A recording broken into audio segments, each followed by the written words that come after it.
Eh bien bonjour à tous et à toutes, c'est LND et on se retrouve pour un nouveau débrief un peu particulier puisque là il y a eu des événements un peu tragiques, malheureusement pas tellement tragiques que ça puisque ça s'est bien terminé, mais on en reparle tout de suite dans la vidéo. C'est le débrief du coup du Grand Prix de Bahreïn 2020.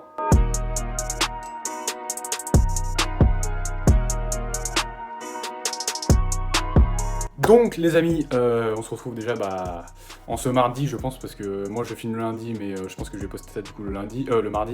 Je déjà tenais à parler du crash de Grosjean. Voilà, donc c'est pas une surprise, hein, ça fait le tour des réseaux. Même les gens qui s'intéressent pas forcément à la F1 ont entendu parler parce que c'est un sportif de haut niveau, voilà, ça a fait du bruit quand même. Voilà, je tenais à dire que c'était quand même assez tragique. J'ai clairement eu peur pour sa vie, je pensais clairement qu'il était mort pendant le crash. J'ai tout vu en direct comme d'habitude quand je regarde le Grand Prix, donc c'était c'était assez déjà dangereux et enfin ça a fait peur quand même parce que bon, je peux vous mentir, Grosjean c'est un peu, tu vois, voilà, c'est un pilote que j'aime bien. Enfin, c'est un de mes pilotes préférés même et tu vois le voir sincèrement au début j'étais avec moi, je regarde du coup la télé belge, le commentateur commence à dire que c'est une Williams et je me suis dit non, pas Russell s'il vous plaît. On peut pas, enfin c'est méchant du coup parce que sincèrement, j'aurais préféré que ça soit Latifi. En soi, oui, si on dit ça, j'aurais préféré que ça soit Latifi. Mais ouais, que je me suis dit, c'est Russell qui est mort là. Je me suis dit, putain, là on a perdu un vrai talent quoi. Parce que Russell, s'il était mort dans un crash avec la Williams, déjà ça aurait encore plus entaché la réputation de Williams parce que. Alors là, je vais couper au montage si je me trompe, mais je crois que du coup c'est bien chez Williams que Ayrton Senna s'est tué. Mais donc ça, oui, ça aurait entaché un peu leur réputation.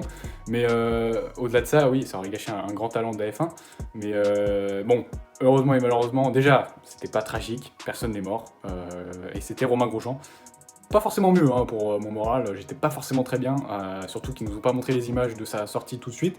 Vraiment, on a attendu 2-3 minutes avant qu'ils nous montrent les images où il est dans la voiture de sécurité, enfin dans la voiture de secours où il allait bien en soi, il n'était pas brûlé ni rien. Parce que clairement, on a vu l'explosion en fond d'image et vraiment c'était choquant. Enfin, moi j'ai pas compris ce qui s'est passé. En plus, j'ai pas vu qui c'était parce que j'étais pas très intentionné au départ. Clairement, pour moi, c'était un Grand Prix banal. On allait assister à un Grand Prix vraiment assez banal, comme la Hongrie par exemple, où il n'y a pas eu franchement beaucoup d'action. Franchement, pour moi, c'était un Grand Prix un peu comme ça, où il y allait avoir un peu de dépassement, voilà, une domination de Hamilton encore. Et là, au départ, bon, j'étais pas très intentionné. Troisième virage, gros crash. Alors bon, clairement, pour moi, c'est de sa faute. C'est ça, il peut en vouloir qu'à lui-même. Parce que Kiat, clairement, il n'allait pas reculer. Enfin bon, il n'a pas à s'en vouloir, Kiat. Et devant lui, bah oui, certes, ça serait pas passé de la même façon si Magnussen était plus loin. Mais bon, il peut pas aller plus vite. Hein. Le mec, avec la moteur Ferrari, il peut pas aller plus vite. Hein. Donc il peut pas s'en vouloir. Enfin, c'est vraiment que lui qui peut s'en vouloir. Après, heureusement qu'il n'a pas grand-chose de grave. Et j'espère qu'on va le revoir pour le dernier Grand Prix. D'ailleurs, son remplaçant sera du coup son remplaçant Fittipaldi, Pietro Fittipaldi. Donc à première vue, c'était pas très alléchant, franchement. Je me suis dit, enfin, je connaissais de nom, mais je me suis dit bon, le mec a jamais fait de F1, il a pas l'air très expérimenté. Pour moi, c'était pas un très bon choix. J'ai regardé et il a quand même un petit palmarès. Il a gagné que 3 championnats du monde, donc ouais, il a jamais fait de F2. Je sais pas si, enfin. Il me semblait que pour avoir sa licence, il fallait avoir fait de la F2, il fallait avoir un certain nombre de points en F2, il fallait avoir fait certains kilomètres en F1 aussi, pour pouvoir être officialisé en tant que pilote pendant une course. Bon, il est pilote de réserve AS et il a fait pas mal de tours, donc niveau des kilomètres en F1, ça va, je pense qu'il les a. Enfin, du coup, il est obligé de les avoir vu qu'il va faire son Grand Prix. Mais il me semblait qu'il fallait faire un truc en F2, je pensais qu'il fallait passer en F2 ou avoir un certain nombre de points, mais bon, apparemment non, parce qu'il n'en a jamais fait. Actuellement, il était en Formule 3, je sais plus quoi. Bon, bref. Passons, je vais passer vite au débrief parce que je veux pas non plus trop que ça tarde, parce que moi j'ai pas trop le temps non plus. Et puis la dernière vidéo était pas mal, elle était pas trop longue parce que du coup je l'avais refait, si vous vous rappelez, et au final elle était assez courte donc j'étais plutôt content. Là je vais essayer de faire la même chose. Donc bon, 20ème, on retrouve Grosjean bien sûr, puisqu'il a abandonné le premier. Après la nouvelle relance, du coup, avec un départ sur grille, deuxième départ sur grille, pas tout à fait dans le même ordre que la safety car, il y a eu quelques changements, bon bref, c'est reparti. Nouveau départ, et directement au virage, je ne sais plus combien, 4, 5, 6, peut-être au virage 7, suis pas sûr que c'était le virage 7. Et ben accrochage encore une fois 4 avec Stroll. Cette fois-ci c'est un peu 50-50 parce que Stroll il ferme clairement la porte alors que bon il y a quand même 4 qui est vraiment pas loin. 4 c'est vrai qu'il fonce un peu dans le tas mais voilà, il y a de la faute un peu pour tous les deux je pense, enfin pour moi. Et du coup bah il y a Stroll du coup qui part en tonneau, enfin ouais aussi en tonneau, si on peut dire ça, avec la roue avec les deux roues, la roue avant de Kiat et la roue arrière de Stroll qui du coup le fait partir sur le toit, donc il était bloqué sur le toit. Rien de grave non plus, hein. Encore grâce au halo, parce que franchement sans le halo sur le toit c'est un peu quand même dangereux. D'ailleurs bah encore une grande utilité le halo, surtout pour gros gens qui seraient clairement morts décapités sans le halo, n'ayons pas peur de le dire. Donc encore un bon usage du halo et encore une bonne invention de la F1, surtout de la FIA, puisque c'est eux qui réglementent tout ça. D'ailleurs, je tenais à souligner aussi la bonne opération, enfin la bonne gestion de la FIA quant à ce gros crash. Et d'ailleurs aussi quant à... Enfin, entre guillemets, parce qu'il y a eu du coup un deuxième incendie à cause de la voiture de Pérez qui est 18ème, bonne transition. Deuxième abandon, les deux Racing Point qui abandonnent. Alors, il a pété le moteur. 2 ou 3 tours je crois avant la fin. J'ai entendu les teams radio juste quand du coup il perdait de la puissance, il a dit je perds de la puissance tout ça. Son ingénieur lui a dit t'inquiète, t'as des bons pneus, continue et tout. Il a continué et après virage 8 je crois que le moteur brûle. Du coup il s'arrête sur le côté, bon bref voilà. Et voilà, il y a encore un commissaire, enfin en tout cas un mec qui n'était même pas chargé de normalement éteindre les incendies tout ça, qui est allé, qui a traversé, qui a failli se faire écraser par Norris. Donc enfin franchement ça c'est quand même dommage parce qu'ils ont bien géré tout le week-end. Et là, il y a quand même un mec qui traverse, alors que c'est même pas son boulot normalement, qui aurait pu se faire écraser. Bon, après, c'est de la bonne intention, hein, clairement, c'est une bonne chose, mais voilà, c'est un peu dangereux quand même. Donc, en grande partie, une bonne gestion sur le circuit des problèmes qu'il y a eu, du coup, au niveau des crashs et au niveau des abandons. Donc ça va, ça a bien géré, on a vu l'efficacité. Franchement, ils ont très vite changé les barrières. Ça a été assez rapide, franchement. Enfin, ça a été lent, mais du coup, pour changer des barrières, ça a été quand même rapide. Nous, on a quand même attendu 1 heure, donc c'était assez long, mais voilà. Et puis, donc, 17ème, on retrouve Magnussen, qui n'a pas abandonné, si je ne me trompe pas, oui, le dernier, juste à un tour. Magnussen, perf pas trop mal sur l'ensemble, il était quand même... En fait, il y a eu beaucoup d'arrêts, donc on savait pas trop où étaient certains, s'ils allaient se arrêter tout ça, donc en fait, on pouvait pas trop évaluer sur le truc, il fallait vraiment attendre le dernier moment.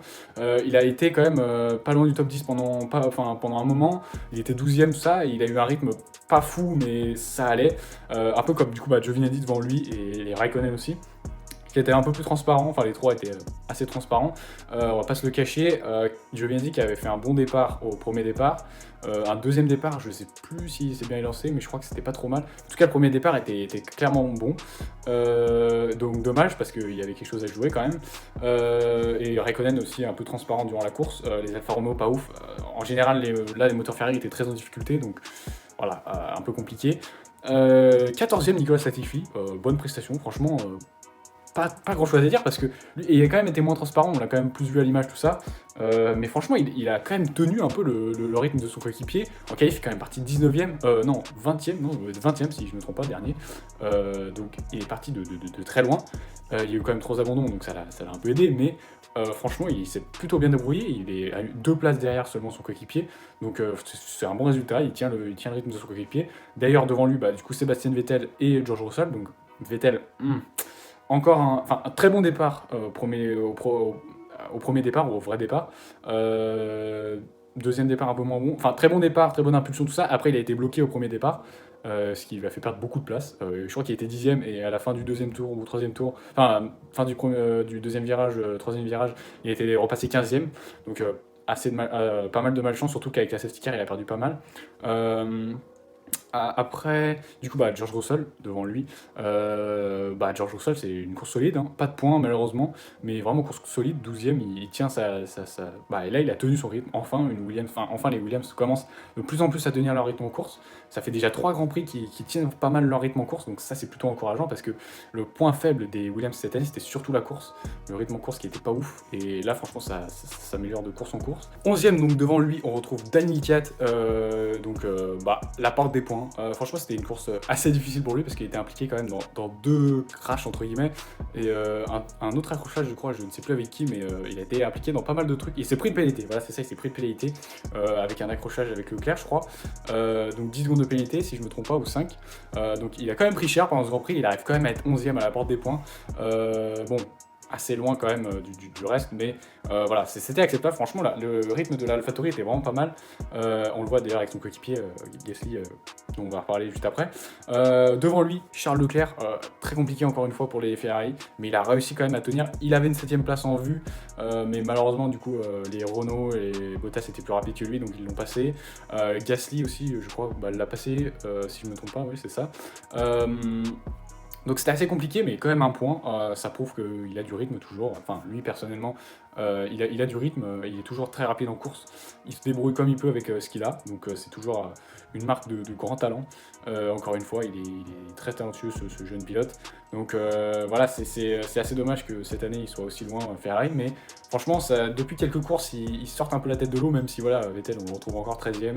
Leclerc est 10ème, donc c'est pas forcément non plus un résultat de ouf. Mais voilà, c'est un peu mieux que d'habitude quand même. Ouais, c'est carrément un top quand même du Grand Prix, il a quand même bien piloté. Devant lui, Esteban Ocon, la première Renault, assez, pas déçu, mais vu son rythme en qualif qui était similaire à celui de Ricciardo, et un bon rythme en général des Renault, je me suis dit que peut-être qu'il pouvait récupérer quelques points sur Racing Point ou McLaren, ou au moins pas trop en perdre. Au final, bon, c'est pas très bon, c'est pas très concluant pour Renault. Contrairement à McLaren qui font une très grosse opération et Racing Point qui loupe tout alors qu'ils auraient pu prendre clairement 15 points avec un nouveau podium. Et au final, ils en prennent 0 pointé pour Racing Point. Donc ça, c'est bon pour Renault. Mais voilà, ça met un peu mal parce que du coup, les McLaren 4 et 5 devant, on va en reparler après. Donc voilà, Ocon en général, c'était un peu bizarre. Renault ont un peu mélangé les stratégies. Ils ont laissé passer Ricciardo qui était derrière Ocon pendant un moment, Ocon qui était assez lent. Donc ils ont laissé passer Ricciardo devant, il était plus rapide, il l'a sommé un petit peu. Ils ont fait arrêter Ocon en premier, du coup il a repris son avance et il a doublé Ricciardo après son arrêt. Donc il y a eu encore une bataille. Au final, Ricciardo il a quand même repassé et il a repris de l'avance. Mais bon, voilà, ils ont perdu, franchement, ils ont dû perdre facile 5 secondes ou au moins quelques secondes à se batailler comme ça. Bon, il n'y a pas eu de touchette, ni rien, c'était propre, hein, clairement, il n'y a pas eu de mésentente. Mais voilà, c'est quand même un peu bête, surtout que là, les McLaren ont fait une grosse opération. Ils auraient peut-être au moins pu finir devant Gasly qui est... Ah non, peut-être pas quand même, parce que... Enfin, il y a eu une safety car, donc on peut pas trop juger, parce que du coup, ça s'est fini sur safety car. Mais je crois que... Ah non, Ricciardo était pas si loin que ça de Gasly. Oui, il était en train de le rattraper, je me rappelle. Il était qu'à 1 seconde 7, je crois, avant la safety car, malheureusement. Il aurait peut-être pu le doubler, et ça, c'est un peu chiant. Donc clairement, je pense que si c'était pas battu, il y aurait eu Ricciardo 6ème. Donc c'est un peu dommage. Et bon, après, Ocon, je pense pas, mais... Voilà, on aurait quand même, enfin Renault aurait pu quand même mériter plus de points. Après voilà, c'est toujours un bon point pour Gasly. Devant Ocon, on retrouve Valtteri Bottas, très très mauvaise perf, encore une fois, 8ème. Il a même pas pu bénéficier d'un arrêt en moins sur la course, puisque du coup il a fait très mauvais premier start, il était 6ème après le drapeau rouge. Nouveau start, pas très bon, franchement pas très bon non plus. Il était je sais plus combien, mais 4ème je crois, un truc comme ça, 4 ou 5ème, il était à la bataille avec Albon, si je me trompe pas. Donc il avait quand même gagné des places, mais voilà, il n'était pas non plus très, très bien placé. Il a une crevaison, apparemment il a eu une crevaison, donc il a dû s'arrêter très rapidement, je crois, dès le tour de relance, ou je sais plus à quel tour, mais très rapidement. Donc il met des nouveaux pneus, et je pensais que du coup il allait faire un arrêt de moins, et au final même pas, si je ne me trompe pas, même pas. Donc, parce que du coup il y avait safety car pour Stroll, donc il avait gagné du temps. En soi, s'il avait fait un arrêt de moins, il aurait gagné du temps, mais au final non, il a fait autant d'arrêts que les autres. Donc dommage, Bottas qui aurait peut-être pu rattraper un peu. Après voilà, c'est pas plus mal parce que ça offre un podium à Albon. Après voilà, ça désavantage un peu parce que du coup les McLaren sont très bien placés. Après voilà, il y a quand même eu des pilotes, des bons pilotes qui ont pu accéder à une meilleure place grâce à ça, grâce à Bottas derrière. Donc voilà, mais encore une très mauvaise perf là, il est dans une pente très très très très très descendante. C'est dommage parce que voilà, 6 spins au dernier Grand Prix, 8ème à ce Grand Prix là, alors qu'il a quand même une Mercedes, enfin, faut le rappeler, mais bon. Une Mercedes, regardez Hamilton, où est-ce qu'il est, le mec il est sur une autre planète. Après, clairement, Verstappen a très bien tenu, mais enfin bon là, Bottas il commence à perdre son moral, je pense. J'espère qu'il va se ressaisir pour la prochaine saison, qu'il va pouvoir vraiment concurrencer dès le début de la saison enfin en tout cas tenir sur toute la durée de la saison, parce que souvent les 2 premières courses il est pas mal et après il lâche, et après il revient sur la fin, enfin bref, il faut tenir sur l'entièreté de la saison pour Bottas, ou au moins une grande partie. Ça se peut, à un moment de découragement, tous les grands pilotes l'ont vécu un peu sur une saison, mais voilà, là c'est une grosse partie de la saison où il se fait dominer par Hamilton, donc là encore une saison pas très concluante au final, qui aurait pu l'être, avec ce regain de confiance depuis le milieu de saison à peu près, et au final pas très concluant, vraiment pas très concluant. Il a fait une largement pire saison que l'année dernière. Il est beaucoup plus loin avec beaucoup moins de Grands Prix au niveau des points, et il a seulement 2 victoires comparé à 4 à la dernière saison, alors que bon, je pense qu'il va clairement pas gagner le dernier Grand Prix. On va pas se leurrer, je pense qu'il n'a pas la confiance et il n'a pas la motivation pour en ce moment. Donc voilà, c'est assez dommage de le voir si loin encore une fois. 7ème Ricardo, c'est pas si mal, franchement c'est pas si mal, mais voilà, il aurait pu clairement être 6ème s'il n'y avait pas eu la safety car.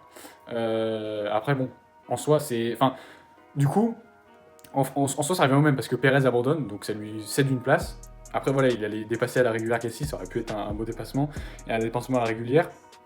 Après voilà, c'est dommage que voilà, la course se finisse sur safety car, parce que 1 ou 2 tours et il aurait clairement dépassé Gasly qui avait des pneus à l'agonie et qui était moins en forme que Ricardo. Ricardo, bah, assez bon rythme, même si voilà, pas aussi bon que les McLaren, même s'il a été bloqué. On a vu que sur un rythme, sur une piste dégagée, il n'était pas aussi rapide que Sainz ni Norris.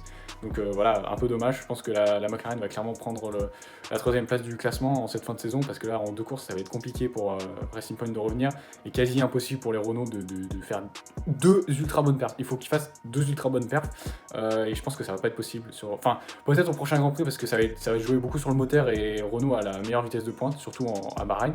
Après voilà, je pense que ça va pas non plus être un Grand Prix extraordinaire pour les Renault. Ça se pourrait qu'ils abandonnent même, donc voilà, la fiabilité de la Renault n'est pas la meilleure quand même. Donc voilà, on peut s'attendre à tout, surtout avec ce qu'on a eu cette saison un peu folle. En tout cas, ouais, j'espère qu'ils peuvent faire des grosses perfs sur les dernières courses, mais voilà, je m'imagine pas des films. Devant lui, 6ème, Gasly, encore une très bonne perf de Gasly, encore une fois. Il était 10ème à un moment, et clairement je pensais qu'il allait rester là, il était devant 4 si je me trompe pas. Et il a fait un arrêt de moins finalement, je crois que c'est ça. Et du coup, bah, il a tenu. Bon, il n'a pas pu tenir les McLaren, il a tenu du coup Ricardo. Il a eu de la chance, et il a eu chaud grâce à la safety car. Après voilà, comme j'ai dit, ça aurait été la même chose, parce que du coup ça lui a concédé une place avec un abandon devant lui. Mais voilà, c'est quand même passé à pas grand chose. Et puis en plus, il avait des pneus un peu usés, puis il a une AlphaTauri, donc pas forcément la meilleure voiture du plateau. Devant lui, 4 et 5, les 2 McLaren, donc Norris devant Carlos Sainz. Encore une très bonne perf de Norris qui continue à bien performer. Sainz, encore une fois, très solide. Donc c'est un très bon week-end. Enfin, c'est un très bon dimanche. Un très bon dimanche parce que le week-end n'était pas forcément glorieux. Les qualifs étaient pas ouf. Sainz Qu'est-ce qu'il a fait déjà? Il s'est craché, non? Je sais qu'il a pas pu finir, je sais plus ce qu'il a fait. Ah oui. Non, il y a un problème électronique, son moteur s'est coupé et il a pas redémarré après. Donc oui, il a pas pu faire son 2ème tour de qualif, enfin son 2ème tour de Q2. Donc il a pas eu de tour en Q2, donc il était éliminé, il est 15ème. Et Norris, ouais, il était, je crois, 8ème en qualif, donc ça allait. Mais bon, après, ils étaient derrière les Renault et les Racing Point en rythme, en qualif. Donc je me disais que ça allait être un peu les 3e du midfield. Et au final, non, clairement, enfin, non, du coup, la Racing Point était plus rapide quand même, mais au final, en termes de résultats, première du midfield, franchement, ils allaient très très vite. Hein. Les McLaren en course, en ce moment, vont très très vite. Donc je pense qu'ils vont très bien finir sur la saison. Je pense que c'est clairement eux qui vont prendre la 3ème place. Enfin, heureusement pour eux, et en plus, du coup, ça pourra donner un peu plus Enfin, ça pourra donner une meilleure voiture peut-être à Ricardo l'année prochaine. Mais voilà, je suis un peu pro Renault, donc voilà, je suis pas très content, mais voilà. J'aurais préféré que ce soit les Renault 4 et 5, et là ça m'aurait mis bien. Mais voilà, on va se contenter de ce qu'on a. 7 et 9, ça passe quand même, on met des points contrairement à Racing Point. Devant eux, 2 et 3 du coup, Verstappen et Albon. Enfin Albon, il concrétise. Dernière course, il était dans le rythme de son coéquipier, à peu près on va dire. Il avait bien fait son taf de 2ème pilote jusqu'à ce qu'il fasse un tête à queue. Bon, après en soi, Verstappen en a fait 2, donc en soi on peut lui pardonner. Il finit pas si loin de son coéquipier à la dernière course, donc ça va. Et là, enfin, 2 et 3, Albon qui finit derrière Verstappen, juste derrière, qui assure un podium, et qui aurait probablement assuré si Verstappen avait eu un problème. Il aurait assuré une 2ème place sans problème, je pense, parce que les McLaren étaient assez loin derrière. Donc voilà, enfin Albon quand on lui dit qu'il va être clairement probablement viré, ah là, le mec il y met là, de l'intention. Mais franchement là, voilà, très bonne perf, c'est ce qu'on attend d'un deuxième pilote. Et franchement, s'il fait ça sur les 3 derniers Grands Prix et que Red Bull n'a pas encore pris sa décision, franchement, alors je crois que Sergio Perez devait parler aujourd'hui ou demain. Moi je filme lundi soir là, donc je sais pas s'il devait parler, je crois qu'il y avait un truc à dire. Mais du coup peut-être qu'il a annoncé qu'il va chez Red Bull, hein, je sais même pas. Alors peut-être que c'est Perez en contact avec l'équipe pour devenir pilote de réserve. Ah, donc non, apparemment non, apparemment il n'y a pas d'annonce pour Red Bull pour Sergio Perez. Donc bref, revenons à nos moutons. Albon, très bon résultat. S'il continue comme ça les 2 dernières courses, franchement je pense qu'il peut garder son baquet. S'il continue à montrer des bonnes prestations comme ça, il le méritera déjà. Et puis c'est quand même son 2e podium, hein, faut pas le négliger. Et Verstappen devant, très bon adversaire à Hamilton. Franchement, il était très prêt pendant toute la course. Il a vraiment tenu le rythme. Il a le meilleur tour en course, donc 19 points pour lui. Et je pense, si ça continue comme ça, il va prendre la 2e place au championnat. Je pense que même Bottas, il va même pas garder sa 2e place. C'est assez honteux. Mais voilà, Verstappen qui a été très rapide sur ce Grand Prix. Et franchement, l'écart se resserre beaucoup avec les Mercedes. Donc, pour la saison prochaine, si rien ne change, franchement, ça pourrait...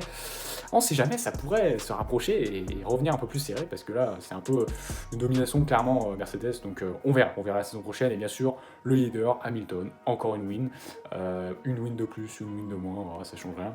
Il s'approche encore plus des 100 victoires. En tout cas, s'il fait une pole aux 2 derniers Grands Prix, il aura les 100 poles, je crois, si je ne me trompe pas, il est à 98 là. Donc il peut avoir les 100 poles lors de cette saison, mais pas les 108. Donc ça, ce sera à voir la saison prochaine. Bon, encore une course mémorable, hein, comme d'habitude. Très bonne perf, donc rien à dire. Prochain Grand Prix, du coup, GP de Sakir. C'est le même endroit, c'est le même circuit, mais d'un différent tracé. Donc c'est quasiment que de la ligne droite. Ça va être 4 lignes droites et quelques virages. Mais voilà, les moteurs Ferrari ont beaucoup souffert, croyez-moi. Fittipaldi va peut-être pas être très enchanté de faire sa course avec la Haas. Le mec va clairement crier GP2 Engine. Si c'était Alonso dans la voiture, je pense que ça aurait crié GP2 Engine.